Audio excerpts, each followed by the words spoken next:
Hango mismo mula sa lugar ng Quezon Province, ang Bondok Peninsula o Bonpen ay may mithiin na maging sentro ng tourism ng Southern Tagalog at maging isa sa mga ipinagmamalaking tourist spots ng Pilipinas. Sa pagbubukas ng pagdiriwang ng festival, nagkaroon ito ng Bonpen Tourism Week.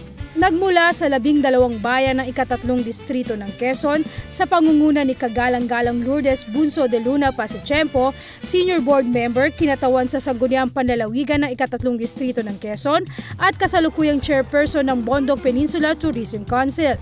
Naging matagumpay ang ginanap na Bonpen Festival 2009, isang 4-day event na nagsimula mula noong October 28 hanggang October 31. Punong-puno ng kasiyahan ang isinagawang Bonpen Festival o mas kilala sa Bonpen Festival Tourism Week sa Catanawan, Quezon. Kauna-unahan talaga, no?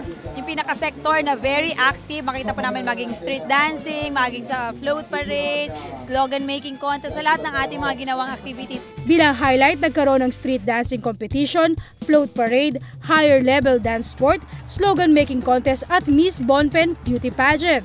Masaya po tayo dahil sa gitna po ng bagyo ay talaga namang punong-puno po ng tao at nakita naman po natin ang kasiyahan ng bawat isa at ang bawat bayan ay talaga namang very proud sa kanilang mga kandidata. Maliban dito, meron ding naging trade fair and product exhibit, tourism workshop at ang launching ng Bonpen Magazine.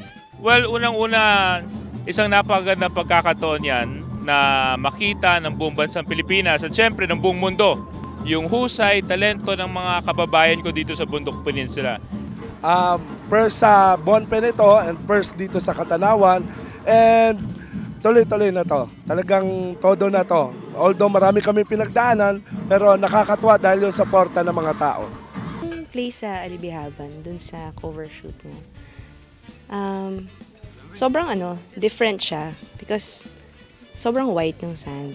Tapos pero sobrang rustic ng place. Parang sobrang siyang virgin and discovered. Well, ngayon na-discover na, no? Yun. Tapos ang daming mangroves.